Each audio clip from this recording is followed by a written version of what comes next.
दुनिया में कितना भी बड़ा संकट आ जाए, भारत में कोई भूखा नहीं रहेगा, भंडार भरे हुए हैं हमारे, कोई चिंता की जरूरत नहीं है।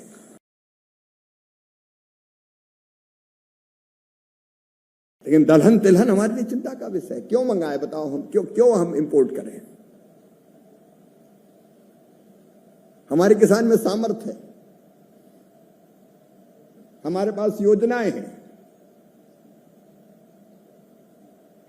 हमको बैठ के यही विचार करना है। अभी आज हम बैठेंगे ग्रुप्स की बात पर, 3 ग्रुप में बैठेंगे, उसमें दलहन तिलहन मिशन पर भी बात होगी, आत्मनिर्भरता कैसे। अलग अलग ग्रुप में बीच बीच में मैं भी बैठूंगा चुपचाप पीछे,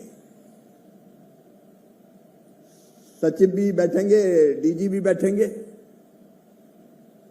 हम खेती को ऐसे नहीं ले सकते कि मंत्री साहब आए और एक भाषण दिया और निकल लिए। हम प्राणपण से लगेंगे। बीच में मेरा एक वर्चुअल कॉन्फ्रेंस रूरल डेवलपमेंट के मंत्रियों के साथ है, बस बीच में उतनी देर के लिए मैं जाऊंगा। बाकी अगर टीम एग्रीकल्चर आप है तो हम भी टीम एग्रीकल्चर हैं, आपकी टीम के सदस्य, हम भी आपके साथ रहेंगे। और मैं आप सबसे कह रहा हूं, चुप मत रहना, गंभीरता से। अगर आपको लगता है कि अच्छे परिणाम के लिए चीज जरूरी तो सुझाव जरूर देना। मौनी बाबा बन के बैठने नहीं आया। सार्थक योजना कैसे बने हमारी, मैं आपके टैलेंट को इस्तेमाल होते हुए देखना चाहता हूं। उसमें भी जोत के छोटे छोटे आकार हमारे पास, 0.96% एवरेज आकार जोत का। अब कम जमीन में खेती हम फायदे की कैसे करें हमारा किसान।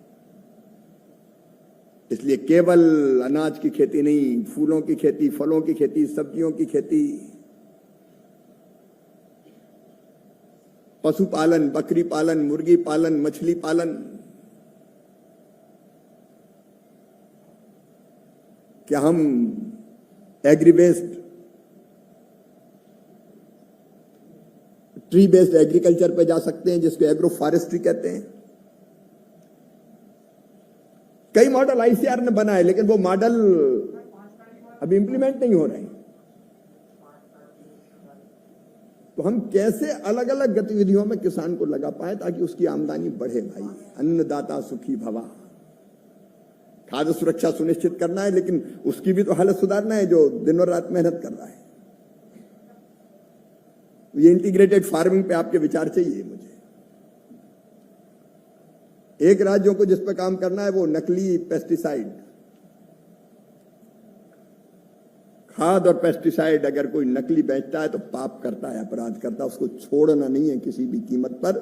इसमें बड़ी भूमिका राज्यों की है। हम पहले भी मैंने कहा पेस्टिसाइड एक्ट,